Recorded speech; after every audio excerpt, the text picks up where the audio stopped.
যদি কাউকে ভালোবাসতে পারেন তাহলে সেই ভালোবাসায় সফল কাজ শর্ত থাকা যাবে না। যাই হোক, আমার গানটা হয়ে গেল। এই 14 ভুবনে আমার মুর্শিদ দেখলে ছবি পাগল হবি, ঘরে থাকতে পারবি। মোহনর মূরতি তার দেখলে জীবের রয় না আধার।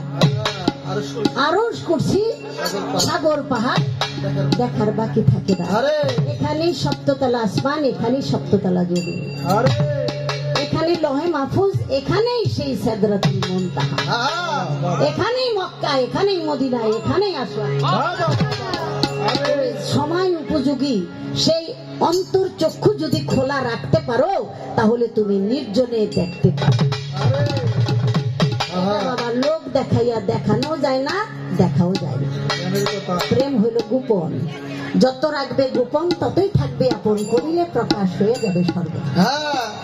এটা গোপনে গোপনে লেনা দেনা। আচ্ছা, এটার ভিতরে আরো কিছু কথা আছে, আমি একটু সুরের মাধ্যমে যাই বলার চেষ্টা।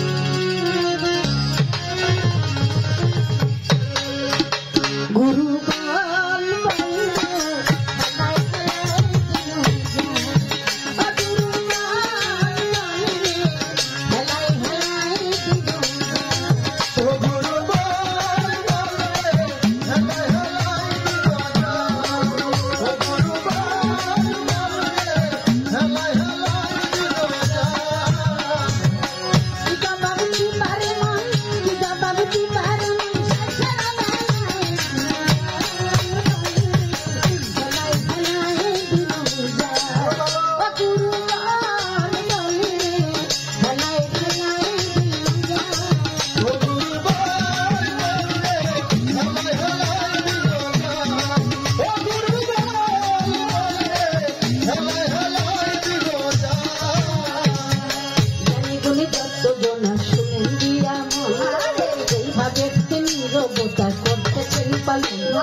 সবাই মিলে আমাদের মনের কথা বলা যাবে, সবাই মিলে বসে বাবা করিলে একটু সকলেরই দোয়া পেলে হবে।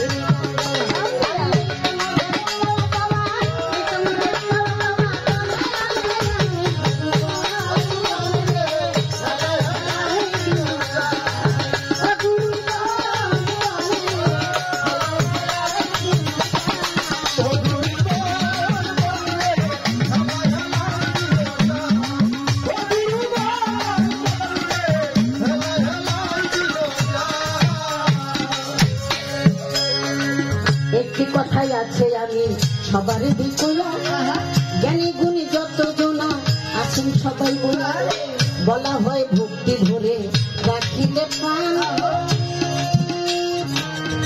সেখানে পানি হয়ে যাবে পাষাণ।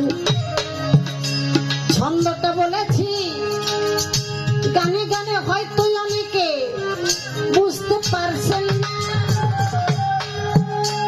আরে এইটাই হইল সেই পানি যেই পানি অপব্যয় করা যায়,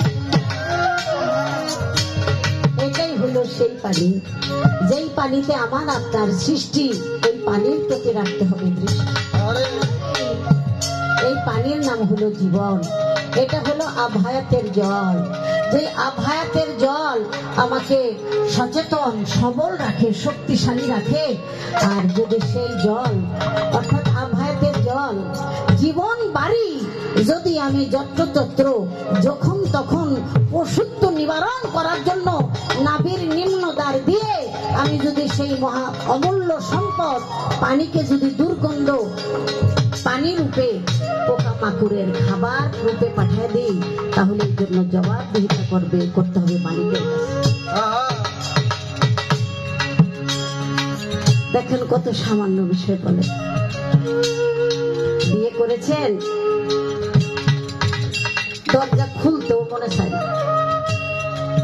নতুন বিয়ে করছেন তো দরজাটা খুললেই লাগে যখন মানুষে আইব কি জানি শেষ হয়ে যাবে।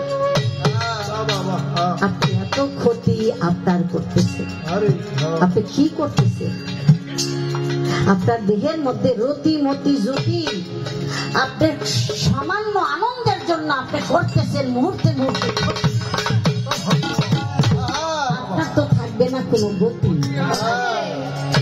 বাপের আগে আপনার হাফানি হয়ে বই রয়েছে, কাশতে কাশতে দাফনা ব্যথ হয়ে যায়, মাজা টান করে উড়ানের মতো ক্ষমতা নাই, কারণ মাজা টান করবেন করতে ভিতরে রাজাই তো সে। সত্য কইও না, মাইনিও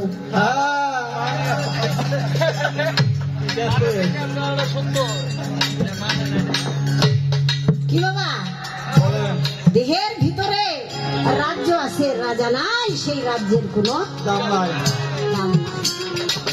70-80 বছরের বাবাই 2 মহিনা বোঝা টান করে লয়ে জায়গা, আর যদি কয় পুত একটু উষা করে দে, ওতে কয় বাজান মাজা টান করে। বাপে আফসোস করে কয় পুত্রে আমার আগুই তুই যাবি গা, কারণ ওর ভিতরের যে আত্মা শক্তি, জীবন শক্তি, সেই শক্তিও শেষ করে। এটা রক্ষা হবে কিভাবে? রক্ষা হবে কামেল একজন মুর্শিদের কাছে যান, ঘন ঘন পায়ের মতো ভক্তি দিয়ে পড়েন, ভক্তি দিলে আপনার নিম্ন দিকে আর ওই পানি যাবে না, ওটা হলো নূরময় নূর, ওটা হলো আলো। সেই আলোর ওই পানির রূপটা হবে না, ওটা স্থিরতা লাভ করবে। আপনি যদি মুর্শিদের বর্জ্য অঙ্কন করতে পারেন, এটা স্থিরতা, এটার নাম বলা হয়েছে ভক্তি ভরে রাখিলে পানি হয়ে যাবে পাষাণ, মানে স্থিরতা, ওটার নিম্ন দিকে যাইতে পারবে না, কারণ আপনি হইছেন শয়তান মুক্ত। আপনি যখন হইছেন গুরুর ভক্ত তখনই হইছেন শয়তান মুক্ত। শয়তান হয় অহংকার, শয়তান হয় আমিত্ব। যেই শয়তানের মধ্যে শুধু বেদবি অহংকার, সেই শয়তানে যদি দেখে একজন কামেল গুরুর পায়ে কেউ ভক্তি দিছে, তার শরীরের পশমগুলি খারাইয়া যায়, কারণ বুঝতে হবে ওটাই শয়তান। ওর মাঝে কোনো ধর্মকর্ম নাই। ইবলিস শয়তান মাকরুমাবি, তার মধ্যে ছিল অহংকার। 9.5 লক্ষ বছর আল্লাহরে সেজদা করে, ফেরেশতাদের মাস্টার তারে বানায় পরোয়ারে, ফেরেশতাদের মাস্টারি করল মুকরুম আবেদ। এখানে তো বুঝতে হবে তাহার কি বা ভেদ। আদমকে বানাইলো আল্লাহ, খালাকাল আদম আল্লাহ সুরতে হি আল্লাহর নিজের সুরত দিয়া, সেই আদমের কালেবের মধ্যে আল্লাহ রহিলেন সাফিয়া। আদমের কলবের মাঝে সাই লাহির কেন হইল না জানা তোর, কেন হইল না? কুলবিল মুমিনিন আরশ, মুমিনের কালেবি হইল আল্লাহর আরশ। তাই আল্লাহ বলেছিলেন তোমরা ফেরেশতা আমার আদমকে করো সজদা, তাই দিয়েছিল মকরুম আবিদ বাধা। হে খোদা, আমি 9.5 লক্ষ বছর সেজদা করেছি, আমি ইবাদত করেছি, আমি কেন মাটির আদমকে সেজদা করব? আমি কি তার চেয়ে ছোট? যার কাছে নাকি ছোট বড় পার্থক্য আরেকজনের তোয়াক্কা করে না, সে নিজে নিজেই বড় হয়, শ্রেষ্ঠত্ব আরেকজনের উপরে নিজেকে যে শ্রেষ্ঠত্ব ভাবে, এটাই সবচেয়ে গুনাহ এবং এটাই সবচেয়ে অহংকার, ইবলিশি কর্মকাণ্ড। তাই আল্লাহ বলেছেন আমার আদমকে সেজদা করলে আমি খুশি হই। আদম হলো আল্লাহর স্থলাভিষিক্ত, আল্লাহর প্রতিনিধিত্বের দায়িত্ব আল্লাহ তাআলা দিয়েছেন। তারপরে বলেছেন আল্লাহ গো আপনি বিবেচনা করেন আমি কিভাবে ফেরেশতার মাস্টার হইয়া আমি কিভাবে আদমকে সেজদা করি। তখন আমার আল্লাহ বললেন ওরে দুরাচার, ওরে পাপিষ্ঠ, তোর ভাগ্য তুই করেছিস নষ্ট। আমি তোরে দিয়েছিলাম 70,000 ফেরেশতার সেই অধিকার দিয়েছিলাম, আজ তুই তোর অভিভাবক থেকে অস্বীকার করে তুই পাপিষ্ঠ, তুই গুনাহগার, দুরাচার। তাই আমি তোর পেতে হয়েছি বেজার। আমি তো তোরে করে দিলাম কি তিরস্কারের সহিত বহিষ্কার, চলে যা, আর তুই পবিত্র দপ্তরে থাকতে পারবি না। সে হয়ে গেল শয়তান। অভিশপ্ত শয়তান। আরেকটা কথা বলি বাবা, আল্লাহ বলেছে সর্বপ্রথম আমি যাকে মেরেছি, অর্থাৎ ধর্মে যাকে মেরেছি তার নাম হলো ইবলিস শয়তান। ওই হলো বড় কাফের। যারা নাকি এখন পর্যন্ত গুরু ধরে নাই, আল্লাহ প্রতিনিধিত্বকে স্বীকার করে নাই, তারাই হইল কাফেরের অন্তর্ভুক্ত, শয়তানের সেলা। অতএব এইটা যার ভাগ্যে আছে সেই কেবল বুঝতে পারে। শয়তানে বলেছিল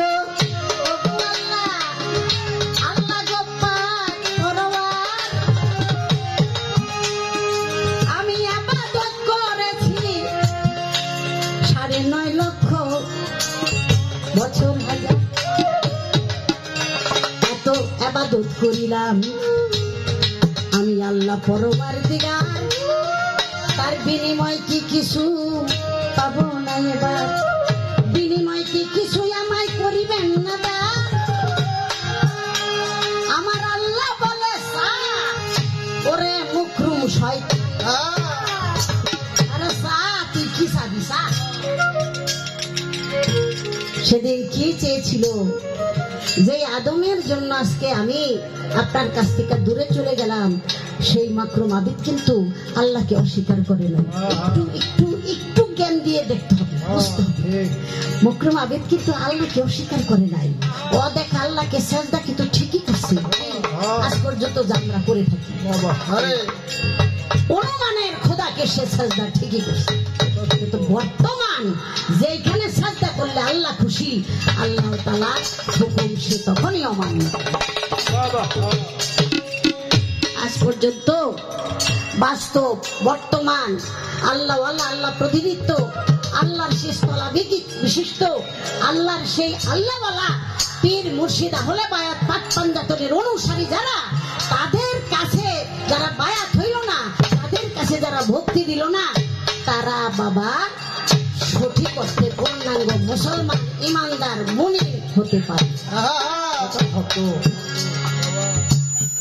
আত্মসমর্পণকারী মুসলমান, যার আত্মাকে একটা অভিভাবক পেয়ে গেছে, একটা আত্মার মালিক হয়ে গেছে, সেই আত্মার আর কোন ভয় ভীতি থাকতে পারে না, নিরাপত্তা। যেখানে যে অবস্থায় থাকি আমি একটা রূপের মধ্যেই থাকি, আমার কোনো ভয় নাই। একজনে আমার অপবাদ দিল, ঘৃণা করলো, নিন্দা করলো, একটা গালি দিল, তখন আমার মনটা আরো ভরে গেল, এই যে আমি গুরু ভক্ত হইতে পারতাছি। এটাই হলো গুরু ভক্তের একটা নিদর্শন, একটা চিহ্ন। যখন আপনি একজন গুরু ভক্ত হবেন, তখন থেকেই শুরু হয়ে যাব সমাজের কে নিন্দা, মন্দ, অপবাদ, কলঙ্ক, এটা সেটা, আঘাত, এটা চলতেই ভক্তের জন্য অলংকার। এই অলংকার যতক্ষণ পর্যন্ত আপনি পরিধান না করতে পারবেন, ততক্ষণ পর্যন্ত আপনি পূর্ণাঙ্গ ভক্ত হতে পারবেন না। কারণ আপনার একজন মালিক আছে, সব হাসি মুখে কবুল করবেন। আপনারা কেউ মারলো, আলহামদুলিল্লাহ, আমার মালিক আছে, আমার মালিক যদি মেনে নেয় আমার কোনো আপত্তি না, কারণ আমি তো আঘাত পাই না। বিশ্বাস করে মনে হয় এই হাতের মধ্যে যদি কেউ আগুন ঠাইসাও ধরে, আমার কাছে কোনো আস লাগে। আমি মুর্শিদ প্রেমাগুণের তাপ সইতে সইতে এখন আর কোনো অনুভূতি নাই, ফিলিংস নাই। এই অবস্থায় যদি কেউ যাইতে পারে, তাহলে সে দয়াল গুরুকে পাইতে পারে। ওরে আমার বাবারা, অযথা অপব্যয় এই পানি সম্পদ করবেন না,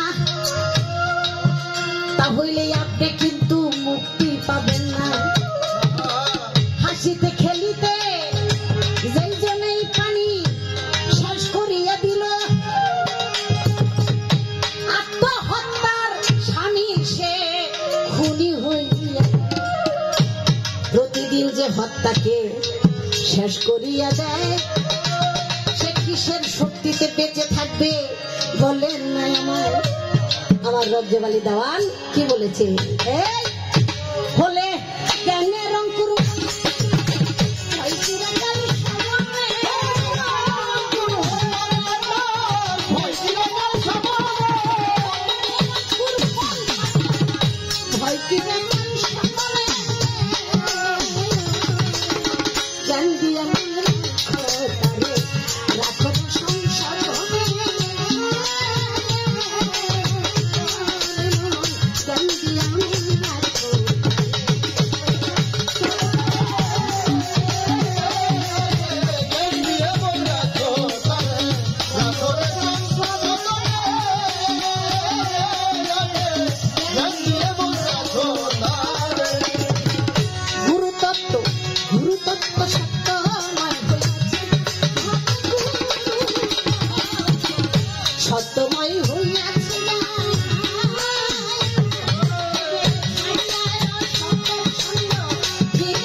আমার শুনছি হচ্ছে বলে কান্ডারি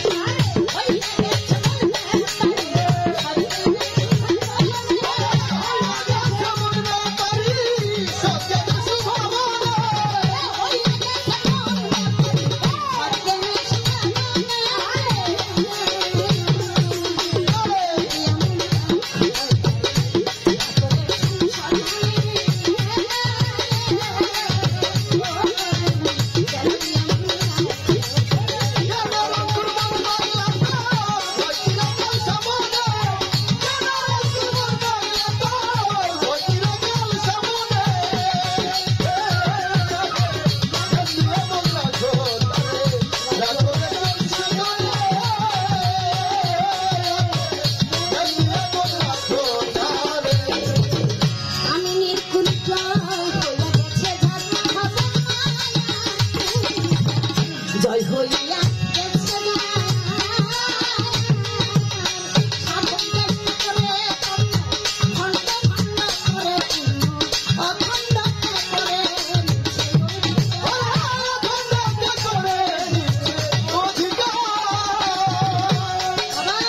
সর্বদাই স্বাধীন দেশের সতী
যেইভাবেতে কথা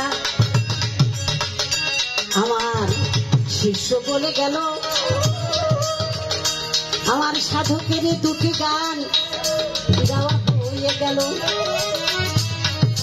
গুরু বলে যারে সেই মানুষটাকে এখানে আমি বলেছি গানেরই থাকে, সে হয়েছে মানুষ রতন সব 2000 কিছু পরশমণি সরল ধ্বনি ঘটে ঘটে মালিক সে হয়ে আছে মানুষ রতন সব 2000 কিছু নাই। অর্থাৎ যে হয়ে যায় নিঃস্ব সেই তো জয় করে বিশ্ব। আমিত্ব বিলুপ্ত করে যখন পরম সত্তায় নিজেকে বিলীন করে দেয় তখন সে আর এই জগৎ জালে থাকে না, সে হয়ে যায় কি সর্বঙ্গ পরম।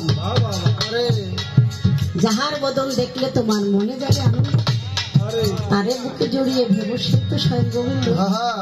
দিয়ে তার প্রতি অঙ্গ করিও গোবিন্দ সঙ্গে উথলিবে প্রেম তরঙ্গ, পাপি দেহ শুদ্ধ। তাই কথাটা আমি বলেছি, আপনি যদি সাধারণ মানুষের মতো গুরুকে ভাবেন তাহলে কাজ হবে না। আমার দয়াল নবী যখন বায়াত দিয়েছেন, আমার আল্লাহ তাআলা আমার দয়াল নবীকে বলেছেন এই কথাটি। ইউটিউবে আমাদের এই দরবারে যে গদিনিশীল মুর্শিদ কেবলা আমাদের শামসুল হক ফকির পীর সাহেব, সেও বাণী দিতে যায় বলেছে ইনাল্লাহ জিনা ইউবাইউনাকা ইন্নামা ইউবাইউনাল্লাহ ইয়াদুল্লাহি ফাওকাইহি। আমার আল্লাহ বলেছেন, হে আমার দোস্ত মোহাম্মদ, আপনি বলে দিন যারা আপনার হাতের উপরে হাত রেখে বায়াত হয় সে হাত আপনার হাত নয়, ওই হাতের উপরে আমি আল্লাহ। তাহলে দয়াল নবীর হাতে হাত রেখে যারা বায়াত হয়েছে সেই হাত আল্লাহর হাত, এটা আল্লাহ পবিত্র কোরআনে ঘোষণা। তারপরে যারা নাকি পীর ধরা এবং পীরকে নিয়ে কটূক্তি করে, তাহলে তাদের পরিচয়টা কি হতে পারে এটা আপনারাই তার দলিল। তাহলে বায়াত পাক পাঞ্জাতন, সেখান থেকে আমাদের তরিকা বেলায়েতের পীর মুর্শিদ আল্লাহ তাআলার হাবিব 18 জিলহজ ঘোষণা দিয়েছেন কাদিরে খুমে, বিদায় বিদায় বিদায়। আমি যার মাওলা আমার আলী তার মাওলা, আমি যার অভিভাবক আমার আলী তার অভিভাবক। আজ থেকে তোমরা বেলায়েতের বায়াত গ্রহণ করো আমার মাওলা আলীকে হবে। সেদিন এক বাক্যে স্বীকারোক্তি করেছিল আমার মাওলা আলীকে বেলায়েতের মুর্শিদ। তাই সেই থেকে শুরু হয়ে গেল। আল্লাহ রাসূল বলেছে, আমি হইলাম এলেমের শহর, আমার আলী হইল শহরের দরজা। আমার হইলে ওর মাওলা আলীর কাছাইতে হবে। এখন সে আলী কে? আলী অলি অলি আলী, সে আলী তো আমার মুর্শিদ। আমি যার রূপে নয়ন দিয়ে যার চরণে ভক্তি দিয়েছি সেই আমার আলী। আলী শব্দের অর্থ সর্বোচ্চ, মাওলা শব্দের অর্থ অলি বাবা সর্বোচ্চ। এই বিশ্বাস যার মধ্যে নাই তারাই কেবল পাক পাঞ্জাতনকে অস্বীকার করে। আজ পর্যন্ত পাক পাঞ্জাতনের নামে গালি দেয়। তারা কারা? তারা শুধু লেবাসদারি মুসলমান, কিন্তু তাদের ভিতরে কোনো ঈমান, তাদের মধ্যে কোনো শান্তি নাই। ইসলাম শব্দের অর্থ শান্তি। অশান্তি কখনো ইসলাম হতে পারে না। যারা নাকি বারবার অশান্তি সৃষ্টি করে, যারা নাকি ভাঙা চোরা সৃষ্টি করে, যারা নাকি গড়ার মন মানসিকতা নাই, তারাই হইল বর্তমানে তাদের নাম সংক্ষিপ্ত আকারে বলে ওহাবি। অতএব তারাই আমাদের পীর মুর্শিদকে অস্বীকার করে, বিভিন্ন প্রশ্ন তুলে ধরে।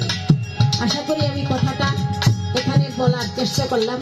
অনেকে বলতে পারে যে জসিম সরকার ছোট্ট একটা গান করে টুক করে বসে পড়লো, আলো আপাই কেন এত কথা বলে?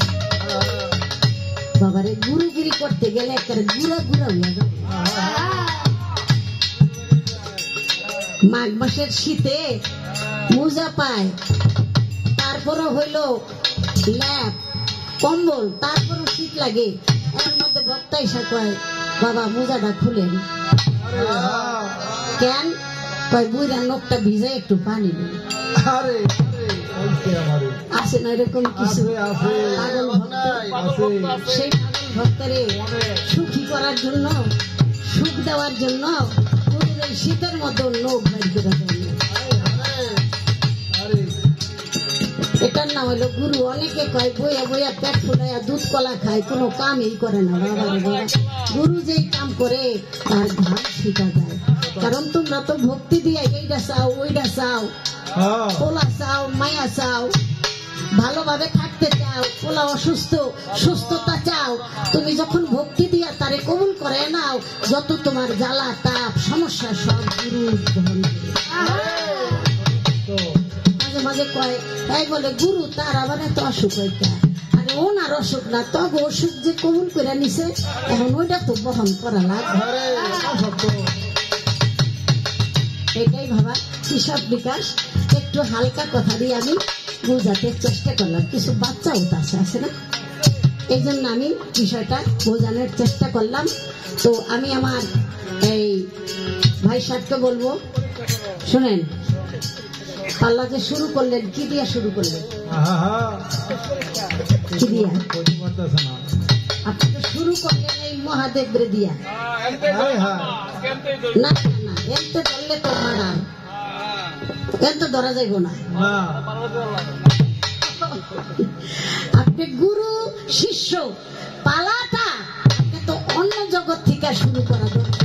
আমি তো জোরাজুরি করে অন্যদিকে গেলাম। কি বাবা, আপনি যে তত্ত্ব শাস্ত্র কয়ে গেলেন, আমি যদি ওই শাস্ত্রের মতে অনেকের মধ্যে তৈরি যাবো, কি রে এই বাড়িতে খালি ওই শাস্ত্রই কয়, ওই শাস্ত্র কয়, মুসলমানের মধ্যে কোনো গুরু নাই।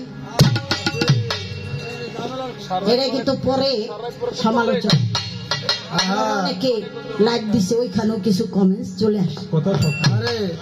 এই জন্য আমি বললাম, সেই বিশ্ববিদ্যা সামরিক যজুর অথর্ব ঋগ্বেদের মধ্যে বিশ্বামিত্রার আশ্রম থেকে রুগুমুনিকে বলা হয়েছে, সেখান থেকে চলে আসছে মহাদেব শ্মশানে থাকে। শ্মশানে কেন থাকে অবশ্যই আপনার জানা আছে। শুধু শ্মশানে না, আরেকটা জায়গায় যে থাকে এটা কইলেন না? কি বাবা? জানে। শিব ঠাকুরের বড় প্রিয় আশ্রয় ছিল পতিতালয়। কি বাবা? শিব ঠাকুর মহাদেব তার বড় আশ্রয় ছিল পতিতালয়। আজ পর্যন্ত যখন নাকি দুর্গা পূজা হয়, সে পতিতালয়ের বাড়ির মাটি ছাড়া পূজা হয় না। কেন? ওই যে স্বামী যেই মাটিকে পছন্দ করছে, ওইটাই পবিত্র মাটি, ওইটাই হলো পুণ্য মাটি। দরজার সামনে পুরুষ বাবারা, তোমরা পুণ্য থুইয়া ভিতরে যাইয়া তোমার পিতৃধন হত্যা করে একবারও তোমার চিন্তা ভাবনা না। সাদুল্লাপুর আমার বাবার বাড়ি, একটা ছাগল অর্থাৎ বকরি ছিল। বকরি যখন আবাস দিছে বাচ্চা পেটে নিব, তখন নিতে হয় কার বাড়ি? যেই বাড়িতে পাঠা থাকে। ভালো জাতের বকরির লেগা ভালো পাঠা লাগে, তোতাপুরি, যমুনাপুরি নাকি, আগে জানতাম না, 500 টাকা 1000 টাকা লাগে একটু বীজ আনতে। আমি চিন্তা করি, একটা পশু পাঠা ওর একটুখানি বীজ আনতে যদি 500 টাকা দেওয়া লাগে, 1000 টাকা দেওয়া লাগে, আর আমাদের ঘরে যে কিছু মানুষ পাঠা জন্ম নিছে, ওরা পিতৃধনের মহাসম্পদ আলো রতিমতি সেই বীজ নষ্ট করে আসে, উল্টা আরো লাখ লাখ টাকা খরচ। নিজের ইজ্জত দেখাই, আবার বেড়াগিরি দেখাই, এইটা করছি এইটা করছি। বেটা তোর মতো পশু তো আর দ্বিতীয়টা নাই। আল্লাহ কয়, আমি গাফুরুর রহিম, আমি তোমার ইজ্জত ঢেকে রাখি, কিন্তু তুমি তো উদাম করো। যেই বন্ধু জানতো না, তার গলা ধরে কস, তোর জীবনে কয়টা করছোস? আমি এতটি করছি। তাহলে আপনি আপনার পাপের সাক্ষী আপনি দিলেন। আল্লাহ কয়, আমি আর রাস্তা পাইলাম না তোমার মুক্তি দেওয়ার। তাই আল্লাহ বলে, আমি রহমান রাহিম, আমি রহম নিয়ে বসে থাকি, কিন্তু তুমি তো তোমার প্রতি জুলুম করো। তুমি তোমার সেই আমানত ছেলেওয়ালাকে রক্ষা করতে পারো। তাই পাড়ালাই কয়, আলো পা 3টা পাঠা, ওরা যা কামাই করে এটা দিয়ে ওরাও খায়, আমিও খাই। আর পাশের 2-3টা রাম পাড়া হয়ে রয়েছে, কাম করে না, কাজ করে না, কামের কথা কইলে খেতার তলে ঢুকে। আর বাপেরে কয়, তুমি আর কয়দিন থাকবা, কাম কাজ করে আমরা খাওয়াও না, পরে তো আমরা কাম করবো। বর্তমান হলো এই অবস্থা। দেখেন কোথা থেকে কোথায় চলে গেলাম। আমার স্বামী যেখানে থাকবে ওই জায়গাটাই আমার গুরু, ওই জায়গাটাই আমার কাছে পরম মুক্তি, শক্তি, ভক্তি। আমি বলি মা বোন, স্বামী যদি একটা কুকুরের ছাওয়াই না আপনাকে দেয়, যেটাকে দাওয়ায়া দোয়া খাওয়াই বিছানায় শোয়া রাখো, আপনি হাসি মুখে কোলে নিয়ে বলবেন তোমার আমার কুকুর পালতে মনে চায়, আমার একটু হাসি দিবেন, একটু আনন্দ প্রকাশ করবেন, তাহলে দেখবেন আপনার বুকে নিয়ে কত আদর। এটার নাম হলো সহধর্মী। বউ না, স্ত্রীও না। বউ আর স্ত্রী ভালো কাম নষ্ট করার,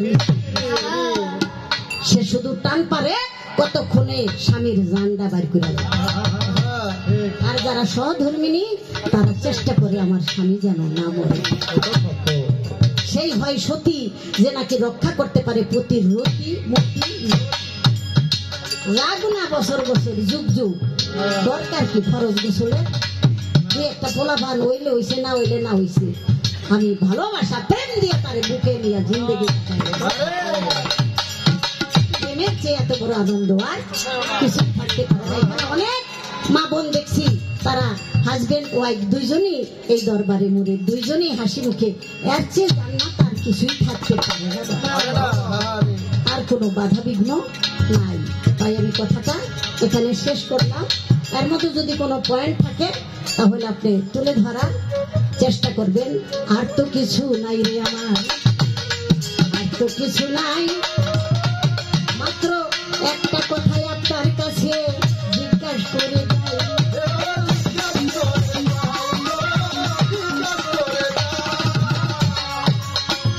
সেই কথাটা কেমন কথা ওরে গুণের ভাই। আমাদের টাঙ্গাইল সখীপুর থেকে একটা ভাই আসছে, ভাই সেও যখন ছোট আমিও তখন ছোট, তো ভাই হবে। তো ওখানে বিরাট এক বাড়ি, ওখানে গান কাকামানি আর মাখন কাকাই খাইতে দিত কলা পাতার মতো খিচুড়ি। বললো কি এখনো কলা পাতাই খাওয়ায়? তা বললাম ঠিক আছে, তো কলা পাতা নিয়ে একটা প্রশ্ন। বহুত আগে কলা পাতার মাঝখানে যে শির, এই শিরটা ছিল না, এই শিরটা হয়েছে একটা ভক্তের কারণে। কথা শোনা লাগবে না, আমার শিষ্যই আজকে জবাব দিবে কোন শিষ্যের জন্য ওই কলা পাতার মাঝখানের শিরটা। আমি যদি একটু না জিজ্ঞেস করি তাহলে তো সময় কাটবো না, আমার খালি একটাই, এই জন্য আমি কথাটা জিজ্ঞাসা করলাম। আপনি সুন্দর করে একটা কথাই আপনি বলবেন, আপনি বলবেন আপনি যে শিষ্য, আপনি যে শিষ্য, আপনার বয়সটা কত?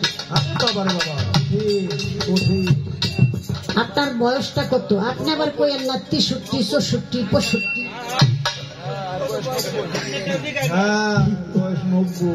আপনি বলবেন শিষ্যের বয়স কত।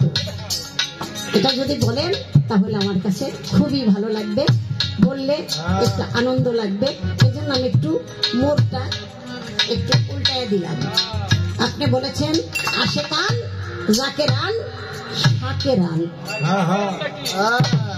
আশেকান জাকেরান আর শাকেরান। আশেকান জাকেরান শুনেছি, কিন্তু শাকেরান আমি শুনি। আমাদের ওই যে আলামিন নুরি নাকি ওই স্টেজে কইছিল জাকেরান আশেকান আর ফাঁকেরান, পাশের বইতে কইছিল ফাঁকেরান কি? ফাঁকেরান হলো যারা ফাঁকে ফাঁকে থেকে গান শুনে। সবাই তো আসরে আসে না, কিছু তো ফাঁকে ফাঁকে থাইকেও গান শুনে। আমি আমার ভাইকে বলি যে আসলে ফাঁকেরান, আমরা সবাই মিলে যদি কথাটা শুনি তাহলে খুবই ভালো লাগবে। যাই হোক, শুধু ঠাস করে বসে পড়লে ভাল লাগে না। আমার মাইক কিন্তু আজকে আমি মনের মতো সত্যিকারে পাইতেছি না, এবং আমি জোর করেই গাইতেছি, যেহেতু আমার মুর্শিদ এখানে উপস্থিত, সেও বুঝতে পারে বিষয়টা। সরলে